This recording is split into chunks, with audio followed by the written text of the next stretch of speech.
দেখো আমরা আজকে অ্যাসার্টিভ টু ইম্পারেটিভ বাক্যটির দ্বিতীয় ক্লাস বা সেকেন্ড ক্লাস আমরা করব। আমরা গত ক্লাসে বুঝেছিলাম যে অ্যাসার্টিভ থেকে ইম্পারেটিভ কীভাবে করতে হয়। এখানে যে নিয়মগুলো আছে আমরা আজকে প্রথম ক্লাস শেষে দ্বিতীয় ক্লাস রুল নাম্বার 4 থেকে আমরা নিয়মগুলো করছি। এখানে রুল যে 4 আছে সেখানে দেখো যে এখানে subject first person and third person হলে লেট প্রথমে আনবে। আজকে আমরা এর আগের ক্লাসে আমরা সেকেন্ড পারসন দিয়ে আমরা ক্লাসগুলো করেছিলাম। আজকে আমরা ফার্স্ট পারসন এবং থার্ড পারসন থাকলে কিভাবে করতে হবে আমরা সেটা দেখব। রুল নাম্বার 4 দেখো, অ্যাসার্টিভ সেন্টেন্সটি হাবোধক হলেও subject first person and third person হলে লেট প্লাস সাবজেক্টের অবজেক্টিভ ফর্ম প্লাস ভার্বের ওয়ান প্লাস বাকি অংশ। আগে আমরা একটু শিখবো, সবাই একটু বোর্ডে তাকাও। এখানে দেখো এই হিটা হলো তোমার সাবজেক্টিভ ফর্ম আর অবজেক্টিভ ফর্ম হলো হিম। আই হলো সাবজেক্টিভ ফর্ম, আয়ের অবজেক্টিভ হলো me. We subjective form, we এর অবজেক্টিভ ফর্ম হলো আস। ক্লিয়ার? আমাকে এই ফর্মগুলো জানতে হবে, তাহলে আমরা অ্যান্সার যাই। দেখো, he goes to school, he goes to school, সে বিদ্যালয়ে যায়। তাহলে দেখো হি গোজ টু স্কুল এটা একটা অ্যাসার্টিভ সেন্টেন্স। আমরা জানি অ্যাসার্টিভ সেন্টেন্সে সাবজেক্ট প্লাস ভার্ব থাকে প্লাস অবজেক্ট থাকে, ঠিক না? অথবা এক্সট্রা থাকতে পারে, নাও থাকতে পারে।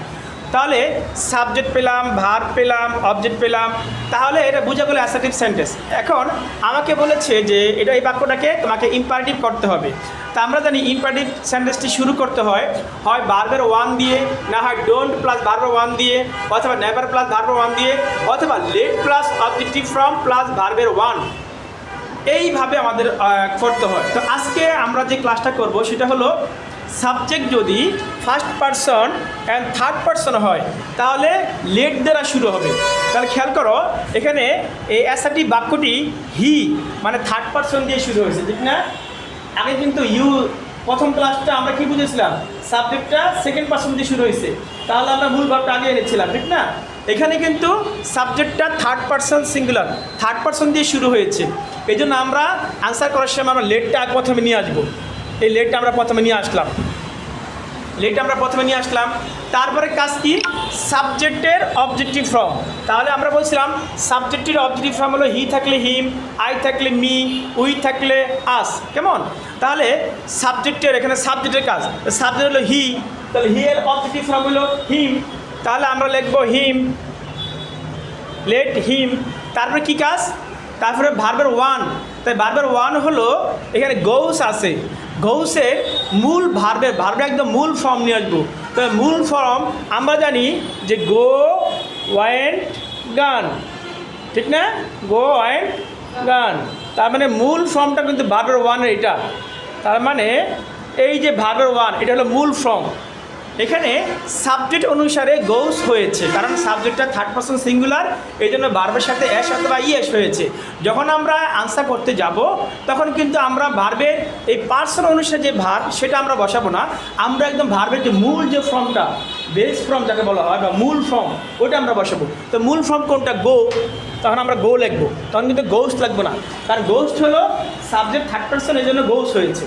প্রেজেন্ট টেন্সে সাবজেক্ট থার্ড পারসন হলে, তাহলে থার্ড পারসন সিঙ্গেল হলে ভার্বের সাথে এস বা ইয়ে যুক্ত হয়, এই জন্য আমরা এখানে গোস হয়েছে। কিন্তু যখন আমরা আনসার করব তখন কিন্তু সাবজেক্টের কারণে যে গোস হয়েছে সেই গোসটা আমরা বসাবো না, আমরা একদম মূল ফর্ম যে গো এটা আমরা বসাবো। ক্লিয়ার? এখন তোমরা দেখো, তারপরে বাকি ভার্ব ওয়ান দিলাম, এরপর বাকি অংশ। তাহলে বাকি অংশ কি, বাকি অংশ টু স্কুল, তো এই জন্য আমরা এখানে টু স্কুল দিব। বাস আমার বাক্যটা শেষ হয়ে গেল, লাস্ট একটা ফুল স্টপ দিব। তাহলে let him go to school, তাকে স্কুল যেতে দাও। হি গোজ টু স্কুল, সে বিদ্যালয়ে যায়। আর ইম্পারেটিভ হয়ে যাবে let him go to school, তাকে বিদ্যালয়ে যেতে দাও, তার মানে এটা ইম্পারেটিভ সেন্টেন্স। ওকে, দেখো তারপর দেখো, we should leave the place, আমাদের উচিত এই জায়গাটা ছেড়ে দেওয়া, এটা অ্যাসার্টিভ সেন্টেন্স, কারণ এখানে সাবজেক্ট আছে, অক্সিলারি ভার্ব আছে, মূল ভার্ব আছে, অবজেক্ট আছে, তার মানে বোঝা গেল এটা অ্যাসার্টিভ সেন্টেন্স। যখন আমরা ইম্পারেটিভ করতে যাব তাহলে আমরা দেখব যে সাবজেক্টটা কি, সাবজেক্ট এখানে উই হলো ফার্স্ট পারসন, তার মানে আই উই ফার্স্ট পারসন। যেহেতু এখানে ফার্স্ট পারসন সেহেতু আমরা লেট নিয়ে আসবো। আমি আগেই বলেছি যদি সাবজেক্টের ফার্স্ট পারসন এবং সেকেন্ড ফার্স্ট পারসন আর থার্ড পারসন হয় তাহলে কী করবো, আমি লেট নিয়ে আসবো। তো লেট নিয়ে আসলাম, তারপরে কাজ কি, লেটের পরে হলো সাবজেক্টের অবজেক্টিভ ফর্ম, তাহলে লেটার সাবজেক্ট হলো উই আছে, তা আমরা জানি উই এর অবজেক্টিভ ফর্ম হলো আস, এই জন্য আমরা আস দিব, লেট আস। আর শুড আমাদের উঠে যাবে, অবজেক্টিভ ভার্ব যদি শুড থাকে মূল ভার্ব লাগে তাহলে সে শুডটা উঠে যাবে। তারপরে কি আমাদের ভার্বের ওয়ান, তাহলে ভার্বের ওয়ান লিভ, তাহলে লিভ আমি ভার্বের ওয়ান দিলাম লিভ। তারপর লিভের পরে ভার্বের ওয়ানের পরে বাকি অংশ, তো বাকি অংশ হলো দ্য প্লেস, এই জন্য দ্য প্লেস আমি দিয়ে দিলাম, বাস আমার বাক্যটা হয়ে গেল। একটু বুঝলে কিন্তু এই অ্যাসার্টিভ থেকে ইম্পারেটিভ পাওয়াটা একদম সহজ হয়ে যায়।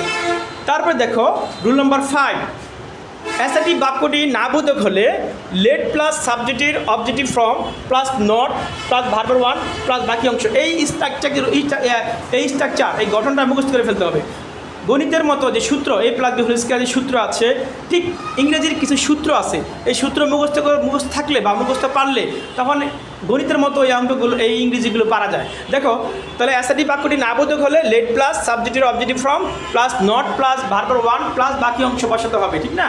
তাহলে আমরা ওই দেখো we should not hate the poor, আমাদের গরিবদের ঘৃণা করা উচিত না, তাহলে উইটা হলো আমাদের ফার্স্ট পারসন, ঠিক না?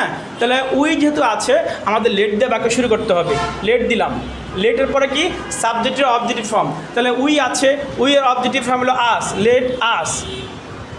তারপরে কি আছে নট দিতে হবে কারণ বাক্যটি না বোধক, এই জন্য আমি নট দিব, লেট আস নট। তারপর কি আছে, তারপর সূত্র বলছে ভার্বের ওয়ান, এই সূত্র যে ভার্বের ওয়ান হলো হেড হলো ভার্বের ওয়ান, এই জন্য আমি হেড দিব, লেট আস নট হেড। তারপর কি আছে বাকি অংশ, তাহলে বাকি অংশ দা পোর, তাহলে আমি দা পোর লিখে দিলাম, একদম ইজি, সূত্র অনুসারে বসাই দিবা, কোনো কথা না। একটু বুঝবা যে সাবজেক্টটা কী আছে, একটু মাথায় একটু কাজ করবা যে আমার সাবজেক্টটা কী আছে, সাবজেক্ট ফার্স্ট পারসন আছে না সেকেন্ড পারসন আছে, তাহলে আমি একটু বুঝতে চলবো যে ফার্স্ট পারসন এক জিনিস, ফার্স্ট পারসন আর থার্ড পারসনের এক নিয়ম আর সেকেন্ড পারসন আরেক নিয়ম। যেহেতু আমরা এখন ফার্স্ট পারসন আর থার্ড পারসনের নিয়মটা এখন করছি, তো এখন দেখো এখানে আরেকটি ব্যতিক্রম নিয়ম আছে। ব্যতিক্রম নিয়মটা কি দেখো, যদি নাউন থাকে let plus not plus noun plus ভার্বের ওয়ান প্লাস বাকি অংশ, দেখো এখানে কিন্তু দেখো রানা হলো একটা নাউন, রানা কি বলো, রান্না কি বলো, নাউন। রান্নার পরিবর্তে সি বা আমরা হি বসাই, মেয়েদের ক্ষেত্রে সি বসাই, সেক্ষেত্রে প্রনাউন, এতক্ষণ আমরা উই এগুলো সব প্রনাউন, উই হি প্রনাউন বসাইছি।